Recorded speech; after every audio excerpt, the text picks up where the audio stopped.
अब हम इस क्लास में एक और क्वेश्चन करेंगे जो बड़ा क्वेश्चन नहीं होगा जैसे हमने लास्ट क्लास में किया, जिसमें हमें इनकम एंड एक्सपेंडिचर अकाउंट और बैलेंस शीट बनानी है। और आपको पता ही है कि ओपनिंग बैलेंस शीट तो अपने आप ही बनानी पड़ती है क्योंकि हमें ओपनिंग कैपिटल फंड चाहिए। ठीक है, अब देखो मैं आपको हर एक स्टेप को करके पहले से ही फिर मैं उसको यहाँ पे बोर्ड पे आपको समझा दूंगा, क्योंकि हम लिखने में टाइम वेस्ट नहीं करते हैं, क्योंकि आपने स्टेप्स तो ऑलरेडी समझ ही नहीं है। ठीक है, बस उसका ट्रीटमेंट मैं डिस्कस कर लूँगा। जैसे अब आप सेकंड क्वेश्चन अगर पढ़ें तो आप देखिए रिसिप्टेड पेमेंट के डेबिट में कैश, मैं पहले स्टेप की बात कर रहा हूँ, कैश और करंट अकाउंट का मतलब बैंक बैलेंस। तो कैश आपके पास ओपनिंग पड़ा हुआ है 1/4/19 को 10,000 रुपये और बैंक बैलेंस पड़ा है 1 लाख रुपये। तो हमने यहाँ पे लिख दिया 10,000 रुपये और 1 लाख रुपये। और क्लोजिंग पड़ा हुआ है आपके पास 5,000 रुपये और 90,000 रुपये, ये भी हमने लिख दिए। ये पहला बैलेंस हो गया। ठीक है, जो रिसिप्टेड पेमेंट से ही निकलता है हमेशा। उसके बाद आगे की बात करते हैं। फिर हमारे पास ना कुछ बैलेंसेस दे रखे हैं ओपनिंग, कुछ क्लोजिंग भी, ऐसी बात नहीं है। जैसे बिलियार्ड टेबल है, जो जैसे स्पोर्ट्स वगैरह करवाते हैं तो वहाँ पे यूज़ होता है, जैसे टेबल टेनिस वगैरह नहीं होता, वैसे बिलियार्ड टेबल भी है। अब बिलियार्ड टेबल है जो हमें वैसे इससे क्या मतलब कि क्या होता है, हमें सिर्फ ये पता है कि एसेट्स है। ठीक है, बिलियार्ड टेबल जो है हमारी 3 लाख रुपए की है, 3 लाख रुपए ओपनिंग बैलेंस। उसके बाद फर्नीचर 60,000 रुपये, और उसके बाद हमारे पास subscription in arrears, opening subscription मतलब रिसीवेबल, एरियर्स का मतलब रिसीवेबल 30,000 रुपये सब्सक्रिप्शन रिसीवेबल। ठीक है, और क्लोजिंग हमें ना जो दे रखी है ना वो कह रहा है कि ना सब्सक्रिप्शन ₹7,419.20, उसने ये भी बोला एज एट 31 मार्च 2020 4/19/20 मतलब उस साल के सिर्फ उस साल के 7,000 बकाया है। पिछले भी देखने पड़ेंगे, वो बाद में देख लेंगे, वो देख लेंगे हम। लेकिन फिलहाल मुझे ये पता है कि 7,000 रुपये 19-20 के सब्सक्रिप्शन रिसीवेबल में 7,000 तो यहाँ पे लिख दूँ ना, जो आप लिखते हैं। समझ रहे हैं बात को, क्योंकि बैलेंस शीट में आप लिखते थे। छोटे क्वेश्चन ध्यान करो, सब्सक्रिप्शन रिसीवेबल अगर मान लो 2 सालों की होती थी एरियर्स, तो हम क्या करते, दोनों को अलग अलग करके दिखाते थे। वही चीज़ मैं कर रहा हूँ यहाँ पे। 7,000 मुझे पता है, मैंने लिख दिया। बाकी हमें ट्रांजेक्शन से जो जैसे पता लगेगा वहाँ पे देख लेंगे। आगे बढ़ते हैं। इसके अलावा सैलरी आउटस्टैंडिंग ओपनिंग दे रखी है, क्लोजिंग भी दे रखी है। सैलरी आउटस्टैंडिंग ओपनिंग 2,000 रुपये की और क्लोजिंग 3,000 रुपये की हमें गिवन है, हमने लिख दी लाइबिलिटी साइड में। डेप्रिसिएशन हमारा थर्ड स्टेप में कवर होता है। इसके अलावा एंट्रेंस फीस रिसीवेबल है। देखो आप कंफ्यूज मत होना, एंट्रेंस फीस पिछले साल मुझे मिलनी थी। एक मेंबर जो है वो बन चुका है मेंबर, उसकी एंट्री फीस आनी बाकी है तो आपने पैसा लेना है ना, लेना है तो यहाँ पे लिख दो एंट्रेंस फीस रिसीवेबल 20,000 रुपये। ठीक है, देखो जैसे मैं आपको बोलूँ, पिछले साल आपकी ना एंट्रेंस जो फीस थी ना टोटल बनती थी पिछले साल 1 लाख, जिसमें से हमें कैश मिल गया, मतलब रिसिप्टेड पेमेंट लिख देता हूँ, पिछले साल कह रहा हूँ 80,000। तो 2,000 रुपये क्या थी एंट्रेंस फीस रिसीवेबल 20,000। ये तो आपकी उसमें शो हो गए होंगे इनकम एंड एक्सपेंडिचर में, पिछले साल वाले में। ये रिसीवेबल जो इसके अगेंस्ट नहीं मिले वो हमें एसेट साइड में दिखाने हैं। समझ रहे हैं बात? अच्छा, उसके बाद हमने बैलेंसेस सारे नोट डाउन कर लिए। अब बैलेंसेस के बाद हम अगला स्टेप क्या करेंगे, ट्रांजेक्शन्स का करेंगे। तो हम ट्रांजेक्शन्स के ऊपर बात करेंगे। देखो मैंने ट्रांजेक्शन्स नोट कर दी हैं, अब हम ट्रांजेक्शन के ऊपर बात करते हैं। जैसे हमने स्टेप 1 लिखा हुआ मैंने आपको दिखा दिया, वैसे हम ट्रांजेक्शन्स पे बात करते हैं एक एक करके। देखो सबसे पहले हमारी जो ट्रांजेक्शन है वो एंट्रेंस फीस है, कितने की है 70,000 रुपये की। अब एक बात बताओ ना, आपको ये तो पता है ना कि एंट्रेंस फीस कहाँ जाती है इनकम एंड एक्सपेंडिचर में, अगर क्वेश्चन साइलेंट हो तो। अब देखो इस क्वेश्चन के अंदर एंट्रेंस फीस 70,000 रुपये मिली है, लेकिन इसमें से 20,000 रुपये पिछले मिले हैं। देखो पहले लेने थे हमने एंट्रेंस फीस रिसीवेबल के नाम के 20,000 रुपये, तो 20,000 रुपये तो मिले हैं रिसीवेबल के नाम के, उसको तो हटाओ। इस साल के कितने मिले हैं 50,000 रुपये, तो हम यहाँ पे एंट्रेंस फीस के नाम के 50,000 रुपये लिखें। ठीक है, एंट्रेंस फीस का यही ट्रीटमेंट होगा, वो रिसीवेबल अपने आप ही गायब हो जाएंगे, क्लोजिंग में नहीं लिखे जाएंगे आपको, क्योंकि 70 में 20 वो कवर हो गए और 50,000 रुपये हमारे इनकम एंड एक्सपेंडिचर में चले गए। ठीक है, अगला पॉइंट सब्सक्रिप्शन। देखो सब्सक्रिप्शन अकाउंट आपने छोटे क्वेश्चंस करे थे तो रिसिप्टेड पेमेंट में 3 सालों का डेटा मैं आपको देता था, वही क्वेश्चन दिया है। देखो समझो बात को ध्यान से, तीनों सालों के आपको कितने मिले, टोटल मिला के मिले हैं 25,000, 1 लाख और 20,000 रुपये, तो टोटल हो गए 1,45,000 रुपये। यहाँ पे लिख देता हूँ 1,45,000 रुपये। अब एक बात चेक करो, आपको पिछले साल की स्टार्टिंग में कितने लेने थे, मतलब इस साल की स्टार्टिंग बोलूँ सॉरी, पिछले साल के एंड में सब्सक्रिप्शन रिसीवेबल 30,000 रुपये, मैंने यहाँ पे लिख दिया 30,000 रुपये टू बैलेंस BD। लेकिन यहाँ पे चेक करो तो इसमें से 25 मिले हैं, 25 मिले हैं तो पिछले साल के मतलब 18-19 के अभी भी 5 लेने बाकी है, मैं यहाँ पे लिख दूँगा 5,000 रुपये। और आपने 7 ऑलरेडी यहाँ पे लिख ही रखे थे पहले, जब आपको पता लगा कि 4 बोल रखा है, ठीक है, तो 5 ये और 7 तो खुद ही बोल रखा है क्वेश्चन के अंदर, वो भी लिख दे, टोटल हो गए 12। अच्छा, क्लोजिंग एडवांस आपको गिवन ही है। जब आपको करंट ईयर 19-20 के अंदर 20-21 के पैसे मिल रहे हैं 20,000, तो ऑब्वियस है ये क्लोजिंग एडवांस है टू बैलेंस CD। तो आपको ये बैलेंस गिवन है 30,000 रुपये ओपनिंग और ये गिवन था, ये हमने निकाला, 30 में से 25 मिले हैं तो 5 ये लिख दिए। रिसीव हुए हैं टोटल 145, ये क्लोजिंग एडवांस है जो आपको गिवन है। ओपनिंग एडवांस इस क्वेश्चन में नहीं है, तो बैलेंसिंग फिगर हमारा क्या आ जाएगा, इनकम एंड एक्सपेंडिचर का। अब इन बैलेंसेस को भी तो लिखना है, कोई लिखने से रह तो नहीं गया, चेक कर लो क्योंकि गलती हो जाती है। आपके पास ओपनिंग बैलेंस 30,000 रुपये है, मैंने लिख रखा है ऑलरेडी, ये आपने 7 पहले से लिखा हुआ था लेकिन 5 मुझे और लिखने हैं यहाँ पे, तभी मैंने लिखा है ना अलग कुछ किया है, उसको मैंने स्पेशली क्या किया है, ब्लू पे मार्कर से लिखा है ताकि आपको बात समझ आ रहे। तो 5,000 रुपये मैंने अब ऐड करे हैं, ये मैंने बैलेंस वाले स्टेप में नहीं लिखा था, मैंने ट्रांजेक्शन वाले स्टेप में इसको लिखा है, ठीक है। अब आगे बात करते हैं इसके। आपके 1,07,000 रुपये कहाँ चले जाएंगे, इनकम एंड एक्सपेंडिचर के क्रेडिट में सब्सक्रिप्शन के नाम पे, और ये closing subscription received in advance यहाँ पे आ जाएगी, सब्सक्रिप्शन रिसीव्ड इन एडवांस। अच्छा मुझे एक बात बताओ, क्या हमेशा सारा कुछ बैलेंस नीचे ही गिवन होगा? ये जरूरी नहीं है। अब ये देखो ना, ये बैलेंस कहाँ से निकल के आया, ये ट्रांजेक्शन में से बैलेंस निकल के आया। जो बैलेंस क्लियर कट गिवन है वो तो लिख दो, जो क्लियर कट गिवन नहीं है ना, ट्रांजेक्शन पे आते आते अपने आप पता लग जाएंगे। और भी बैलेंस आने हैं अभी देखो, तभी तो मैंने यहाँ पे देखो ये बैलेंस कहाँ, तो गिवन थोड़ी ना थे नीचे, ये ट्रांजेक्शन देखते टाइम ही निकले हैं, समझे बात को। तो सेम एज ये बैलेंस भी मेरा ट्रांजेक्शन देखते टाइम निकला है, मैं इसको लिखूंगा यहाँ पे, इंपॉर्टेंट है ये बात, इसको भी बिल्कुल, बल्कि मेरे को ब्लू से लिखना चाहिए।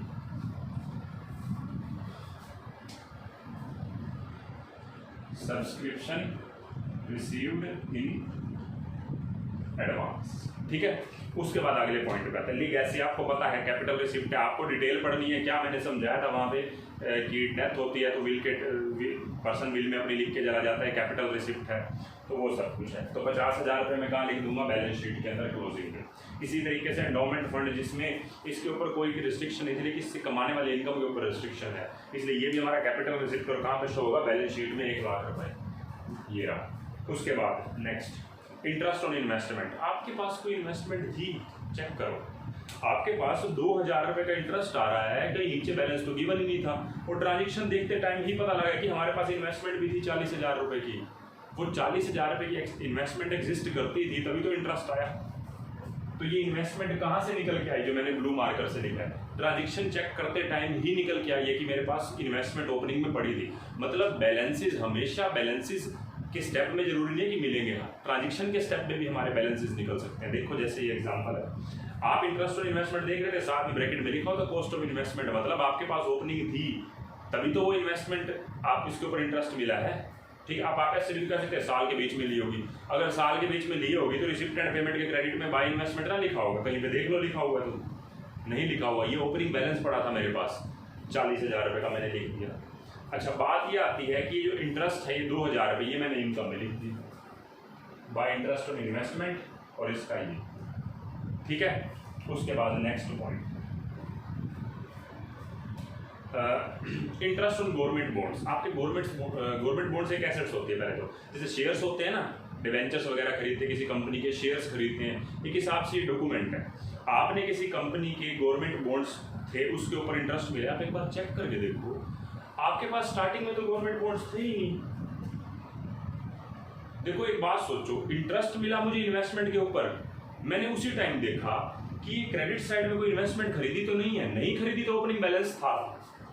अब सेम बात चेक करो, इंटरेस्ट मिला गवर्नमेंट बॉन्ड्स पे, क्या ओपनिंग बैलेंस नीचे दे रखा था मुझे? नहीं दे रखा था, मतलब खरीदी होगी, खरीदी होगी। वहां पे कॉस्ट ऑफ इन्वेस्टमेंट ब्रैकेट में लिख रखा है, मतलब खरीदी नहीं थी, पहले से पड़ी थी।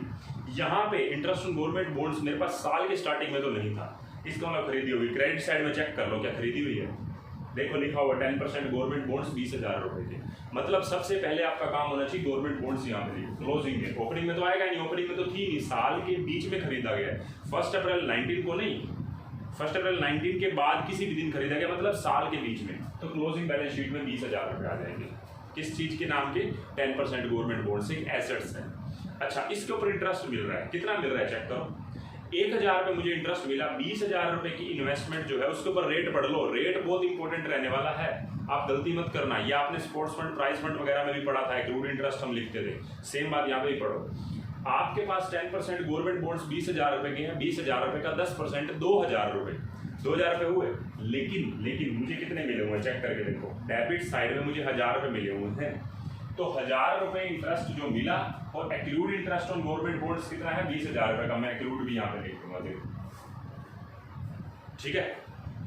यहाँ पे पूरे 2,000 लिखने पड़ेंगे। 1,000 मिले बेशक हैं, वो रिसिप्ट है, लेकिन इनकम 2 की है, तो 1,000 जो नहीं मिले वो एक्रूड के नाम से यहाँ पे आ जाएंगे।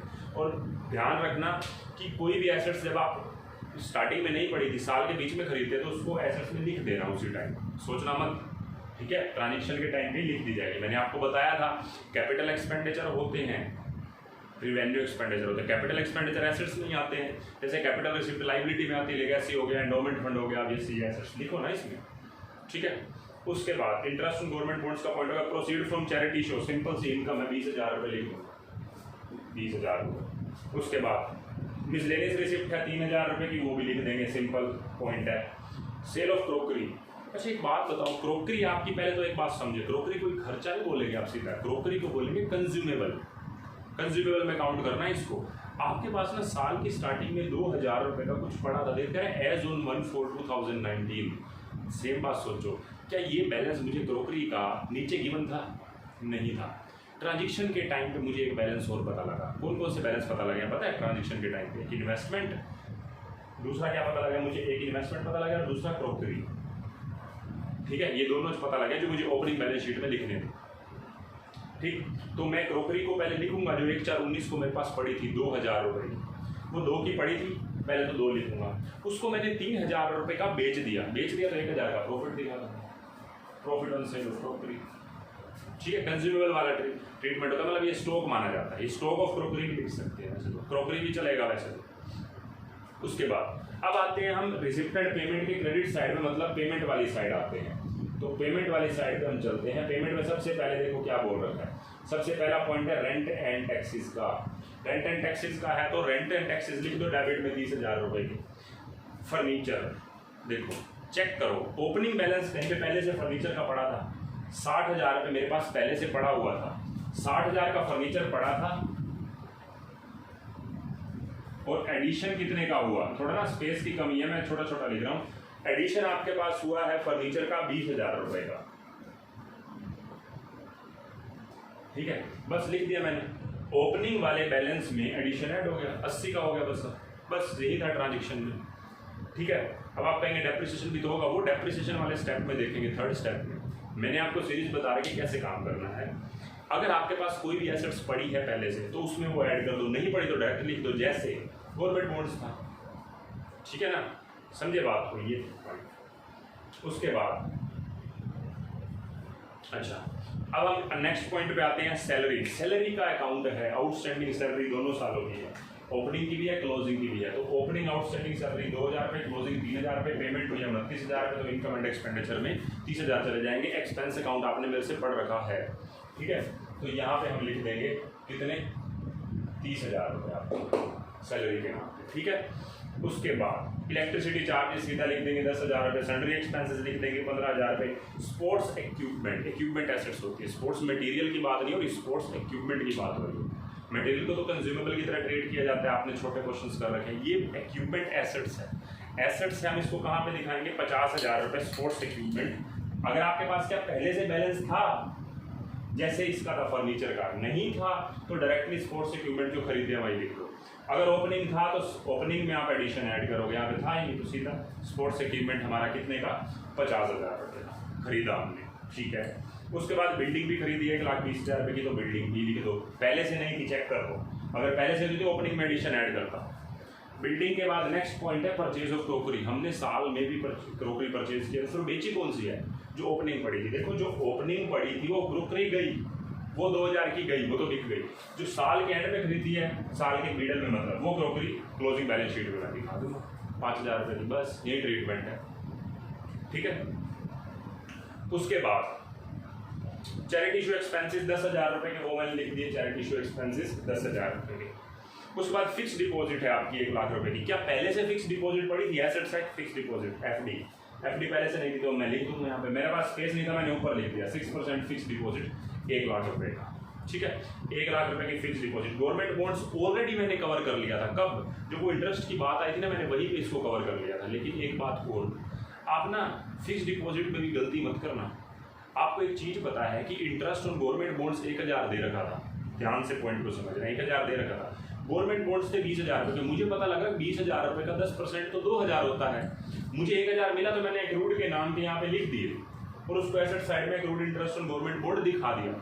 लेकिन एक बात चेक करो ना, एफडी जो मैंने खरीदी है 1/10/19 को, क्या इसका इंटरेस्ट दे रखा है क्या? डेबिट साइड में चेक करो, ये भी तो एक एसेट्स है, इसका भी तो इंटरेस्ट मिलता है जैसे गवर्नमेंट बॉन्ड्स का मिलता है, जैसे इन्वेस्टमेंट का मिलता है। तो चेक करो, एफडी का इंटरेस्ट तो डेबिट साइड में है ही नहीं। अगर नहीं है तो 1 लाख रुपए का 6% और 1/10 को खरीदा था, तो 1/10 से 31 मार्च तक 3 महीने बनेगा, 6 महीने बनेंगे। तो 1 लाख रुपए का 6% 6,000 रुपये और 6/12 कर देंगे तो 3,000 रुपये। सीधी सी बात है, मुझे इंटरेस्ट मिलना चाहिए एफडी का 6 महीने का 3,000 रुपये। तो bye interest on investment, bye interest on fix deposit, क्या एक बात बताओ, ये मुझे इंटरेस्ट मिल गया? नहीं मिला, 1 रुपये का भी नहीं मिला। गवर्नमेंट बॉन्ड्स में 1,000 मिले होते, 1,000 रुपये करोड़ थे, या मुझे 3 के 3 नहीं मिले अभी तक। अगर 3 नहीं मिले तो मैं इनकम में दिखा देता हूँ बाय एक्रूड, सारा का सारा एक्रूड लिख देता हूँ। यहाँ पे क्या था, कुछ मिल गए थे, कुछ को एक्रूड लिख दिया। यहाँ पे मैं सारे के सारे को एक्रूड लिख दूंगा। By accrued interest on FD 3,000 रुपये, उसको एसेट साइड में दिखा दूंगा। ठीक है, इसको एसेट साइड में दिखा दूंगा, नीला मार्कर से लिख देता हूँ, एक्रूड इंटरेस्ट ऑन एफडी 3,000। ठीक है, क्योंकि कुछ मिला ही नहीं है, सारा का सारा एक्रूड है। उसके बाद नेक्स्ट पॉइंट, गवर्नमेंट बॉन्ड्स का आपका ऑलरेडी हो ही चुका है, तो मैंने सारे की सारी ट्रांजेक्शन्स का ट्रीटमेंट कर दिया। फिर अब हम किसका करेंगे? अब डेप्रिसिएशन का करेंगे। डेप्रिसिएशन, नीचे पॉइंट पढ़ लो, डेप्रिसिएशन के बारे में क्या क्या बोल रखा है, पढ़ो। देखो, डेप्रिसिएशन का पॉइंट ये बोल रखा है कि depreciate furniture and sports equipment by 20%। पहले फर्नीचर की बात कर लेते हैं। फर्नीचर आपके पास 2 हैं, एक जो ओपनिंग पड़ा था और एक जो साल के बीच में खरीदा है, माइनस डेप्रिसिएशन। थोड़ा मतलब कहने का मतलब अगर विजिबल नहीं भी है ना, तो सुन भी लोगे तब भी बात समझ आ जाएगी।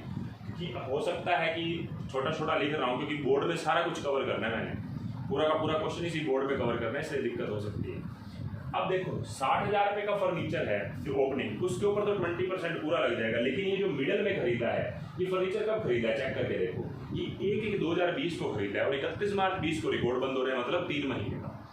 इस वाले 60,000 रुपये पूरे साल का, इस वाले 3 महीने का। तो डेप्रिसिएशन ऑन फर्नीचर 60,000 का 20% 12,000 रुपये और 20,000 रुपये का 20% इंटू 20,000 रुपये के ऊपर 20% लगाना है। लेकिन कब?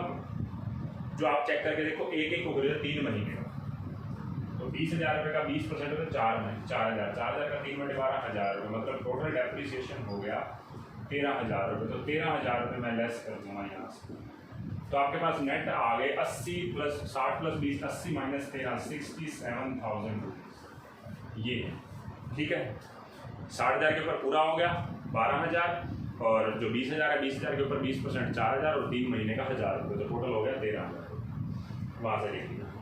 उसके बाद और किसके ऊपर लगाना था हमने डेप्रिसिएशन, और हमने लगाना था किसको बोल रखा है इन्होंने, स्पोर्ट्स इक्विपमेंट पे 20%। मुझे एक बात बताओ, स्पोर्ट्स इक्विपमेंट हमने कब खरीदा है? 1/10 को।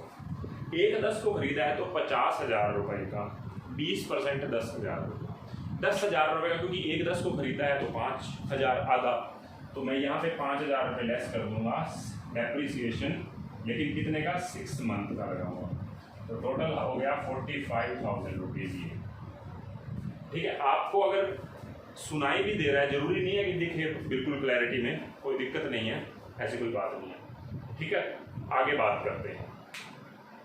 उसके बाद और किसका पॉइंट बोल रखा था, और किसी के डेप्रिसिएशन की बात बोल रखी है, बिल्डिंग के ऊपर 10%। क्या बिल्डिंग आपके पास पहले से तो एग्जिस्ट करती ही नहीं थी, तो बिल्डिंग के ऊपर, और बिल्डिंग के बारे में बता रहे हैं कि बिल्डिंग कब खरीदी है, एक बार चेक करके देखो। बिल्डिंग के बारे में कुछ नहीं बता रहा, मान के चलना है पूरे साल का लगाएंगे। तो बिल्डिंग के ऊपर अगर आप लगाओगे पूरे साल का, बिल्डिंग है कितने की खरीदी हमने, 1,20,000 रुपये की, 10% 12,000 रुपये,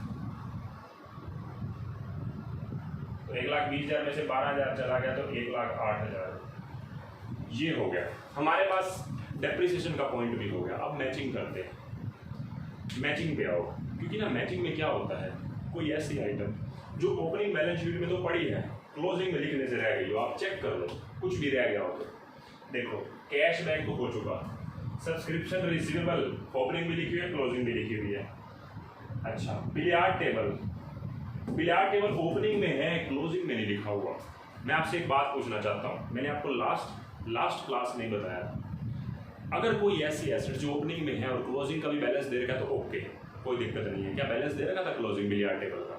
नहीं।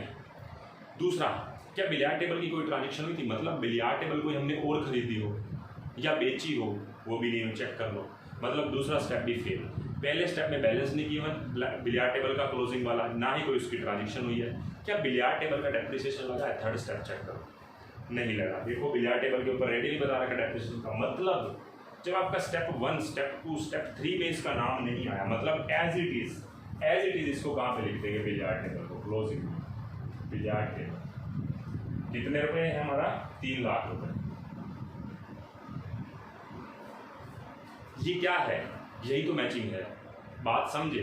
मैंने जान के क्वेश्चन में पहले मैं इसके ऊपर डेप्रिसिएशन का रेट लिख रहा था, फिर मेरे को ध्यान आया कि मैचिंग वाला रूल ना एक क्वेश्चन में लगना चाहिए, पिछले में लगा नहीं था, इसीलिए मैंने जान के इसके अंदर लगाया। ये समझे बात को? ठीक है, तो बिलियार्ड टेबल जो है अब एज इट इज जाएगा। डेप्रिसिएशन का मैंने इसलिए पॉइंट हटा दिया था बीच में से, ताकि आपको पता लगे कि मैचिंग क्या है। उसके बाद अच्छा बिलियार्ड टेबल आपने लिख लिया, फर्नीचर लिखा गया, सब्सक्रिप्शन रिसीवेबल भी हो गया, एंट्रेंस फीस रिसीवेबल तो आना ही नहीं है। अब आप ये थोड़ा ना कि जबरदस्ती लिखना है क्लोजिंग में। देखो जो एंट्रेंस फीस रिसीवेबल का ट्रीटमेंट आपका ट्रांजेक्शन के टाइम पे हो चुका है ना, ट्रांजेक्शन के टाइम पे क्या होगा कि पिछले जो बकाया थे वो मिल गए, बाकी करंट ईयर की इनकम में डाल दिए 50,000 रुपये, 70 मिले थे तो ये नहीं आएगा। इन्वेस्टमेंट 40,000 रुपये की है ओपनिंग, और ये ओपनिंग में पता है कहाँ से निकली थी? ट्रांजेक्शन वाले स्टेप से निकली थी। वैसे तो गिवन ही नहीं थी, वो ट्रांजेक्शन में 2,000 रुपये का इंटरेस्ट दे रखा था, ब्रैकेट में लिख रखा था कॉस्ट ऑफ इन्वेस्टमेंट, वहाँ से निकली थी ओपनिंग बैलेंस।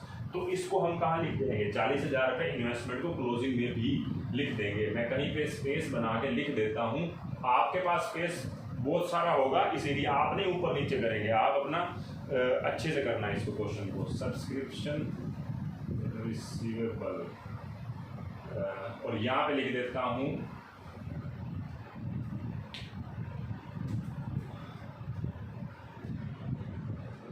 इन्वेस्टमेंट। जो ओपनिंग है वही क्लोजिंग है, ये मैचिंग के अंदर कवर आ गया। ठीक है, मैचिंग। उसके बाद क्रोकरी हमने जो 2,000 की ओपनिंग पड़ी थी वो तो ट्रांजेक्शन में लिख गए, बल्कि क्लोजिंग हमने खरीदी है वो 5 की लिखी थी, तो और कुछ आइटम इधर नहीं रहेगी, और क्लोजिंग वाली जो सैलरी आउटस्टैंडिंग ओपनिंग थी क्लोजिंग भी गिवन है। अब हमारा लास्ट स्टेप है टैली करने का। अब मैचिंग हो चुका, मैचिंग में 2 चीज़ें आई हैं, एक क्या बिलियार्ड टेबल और दूसरा इन्वेस्टमेंट। अब हम क्या करेंगे? टैली करेंगे। टैली के अंदर सबसे पहले मुझे क्या निकालनी है? Capital balancing figure. ठीक है, तो हम कैपिटल अब निकालते हैं। कैपिटल का मुझे टोटल करने में टाइम लगेगा। देखो मैंने टैली भी कर दिया है, जिसमें मैंने ओपनिंग कैपिटल फंड निकाली है, 5,60,000 रुपये आई है। इसके अंदर हमने सरप्लस लिख दिया है, तीनों डेप्रिसिएशन जो यहाँ के थे, फर्नीचर का, स्पोर्ट्स इक्विपमेंट का और बिल्डिंग का, तीनों डेप्रिसिएशन लिख दिए, और उसके बाद सरप्लस यहाँ पे ट्रांसफर किया, और टोटल आया आपका बैलेंस शीट का दोनों साइड का 7,96,000 रुपीज़। ठीक है, अब ये क्वेश्चन करने के बाद ना मैं इतना कह सकता हूँ कि जिसको अच्छे से समझ आ गया ना, अब बुक के सारे क्वेश्चन हो सकते हैं, एक आधा पॉइंट ही होगा, एक आधा कोई पॉइंट होगा जहाँ पे रुकोगे, मैं बुक खोल के फिर भी देख लूँगा कोई ऐसा कोई क्वेश्चन है जो आपकी समझ से बाहर होगा, कोई ऐसा पॉइंट होगा, उसी के ऊपर ही एक क्लास में डिस्कस करूँगा। बस मैं पूरा क्वेश्चन अब नहीं करवाने वाला, सिर्फ उसी पॉइंट पे ही डिस्कस करूँगा। ठीक है, बस तो अब आपका ये चैप्टर मेरी तरफ से पूरा होता है। ज़रूरत के अकॉर्डिंग एक वीडियो बनेगी, नहीं तो वो भी नहीं। ठीक है, तो अब मेरा चैप्टर पूरा होता है, आपका काम है चैप्टर को पूरा करने का। ठीक है, तो ये चैप्टर पूरा करो, फिर उसके बाद हम नेक्स्ट टॉपिक उठाएंगे कंपनी का वो नेक्स्ट अपना अलग फोल्डर में वीडियोस होंगी उसकी, और उसके अलग कंटेंट होगा, जो भी होगा। ये चैप्टर आप पूरा कीजिए, ठीक है। ये आपका 10 मार्क्स का है, जो आपका सिलेबस कवरेज है उसमें 10 मार्क्स का चैप्टर है, ठीक है। तो इस क्लास में इतना ही। Bye bye.